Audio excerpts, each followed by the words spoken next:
Hi అండి, జయకుమారి వంటకు స్వాగతం. ఈరోజు మన వంటలో కొరమేను చేపల పులుసు టేస్ట్గా రుచికరంగా రావాలంటే ఎలా చేయాలో మీకు చూపిస్తాను. ఇవి కొరమేను చేపలండి. వీటిని కట్ చేసి క్లీన్ చేసి తీసుకున్నాను. ఇప్పుడు వీటన్నిటిని కూడా ఒక పాత్రలో వేసుకుందాం. పెద్ద కొరమేను చేప ముక్కలు మాట సుమారు ఇవి కేజీ వరకు ఉంటాయండి. ఇప్పుడు మనం దీనిలోనికి 1 టీ స్పూను సాల్ట్ వేసుకుందామండి. అలాగే 1 టీ స్పూన్ కారం కూడా వేసుకుని అంతా ఒకసారి కలుపుకుందామండి. చేప ముక్కలకి కారము అనేది పడుతుందన్నమాట. మనం తినేటప్పుడు చప్పదనం లేకుండా టేస్ట్గా ఉంటుంది. ఇప్పుడు చేపలు తీసుకున్న ఈ విధంగా చేసుకోండి. ఇప్పుడు దీనిలోనికి 3 ఉల్లిపాయలు, 4-5 పచ్చిమిర్చి, కొంచెం పేస్ట్గా చేస్తున్నాను, కొంచెం ముక్కలుగా వేస్తున్నాను. 100 గ్రాముల చింతపండు అయితే నేను నానబెట్టుకున్నాను. ఇది నానబెట్టుకుని కడిగి పక్కన పెట్టుకోండి.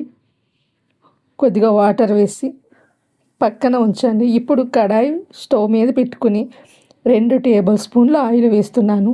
1/2 టీ స్పూన్ మెంతులు, 1/2 టీ స్పూన్ ఆవాలు, 4-5 పచ్చిమిర్చి నిలువుగా కట్ చేసి వేసుకోవాలండి.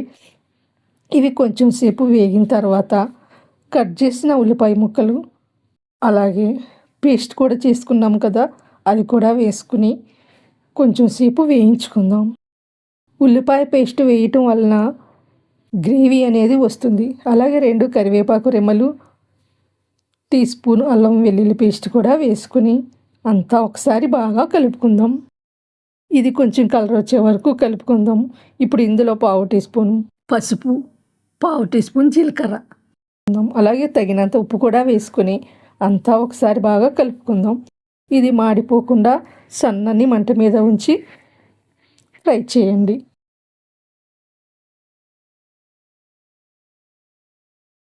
ఈ విధంగా ఫ్రై అయిన తర్వాత ఇప్పుడు ఇందులోకి 2 టేబుల్ స్పూన్లు కారం వేసుకుని అంతా బాగా కలిసేలాగా కలుపుకుందాము.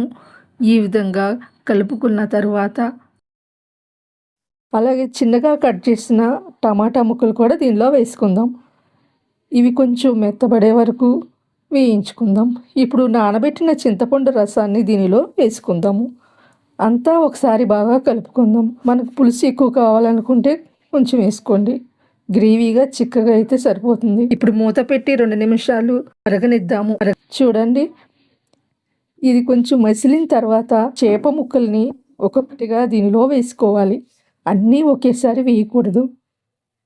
ఒక్కొక్కటిగా సరిపడనన్ని మనం దీనిలో వేసుకుందాం. చేప పులుసులు చేసేటప్పుడు పాత్ర అనేది వెడల్పుగా ఉండాలి. అలా ఉంటే చేప అనేది విడిపోకుండా చక్కగా వస్తుందన్నమాట. చూడండి, ఈ విధంగా అన్నీ వేసేసుకుందాం. ఈ విధంగా మొత్తం వేసుకున్న తర్వాత అన్ని చేపలు వేసుకున్న తర్వాత చేతితో ఈ విధంగా కదిపించండి. మనం గరిటెతో దీన్ని కలపకూడదండి. మనం ఎప్పుడైనా సరే చేతితోని ఈ విధంగా కదిపించాలి. గరిటె మాత్రం అసలు పెట్టవద్దు. ఒక 5 నిమిషాల సేపు సన్నని మంట మీద ఇప్పుడు దీనిని మూత పెట్టి ఉంచుదామండి. గసగసాలు నానబెట్టుకుని చిన్న రోట్లో మెత్తగా గ్రైండ్ చేసుకుందాం. గసగసాలు వేయటం వలన కూరకి చాలా టేస్ట్ వస్తుంది. ఇప్పుడు మూత తీసి చూద్దామండి. చూడండి, ఆయిల్ సపరేట్ అయింది. గ్రేవీ అనేది చిక్కబడిందండి. ఈ విధంగా మనం కదిపిస్తే అడుగున మాడిపోకుండా చక్కగా వస్తుందన్నమాట. ఇప్పుడు మనం దంచుకున్న గసగసాలు దీనిలో వేసుకుందాము. వేసుకుని మరొకసారి కలిపిద్దాం. అలాగే మసాలా పొడి, తయారు చేసిన మసాలా పొడి ఇంట్లో ఉంటుంది కదా, అది కూడా 1/2 టీ స్పూన్ వేసుకుని ఒకసారి కదిపించుకుందాము. చూడండి, ఆయిల్ అనేది పైకి తేలింది.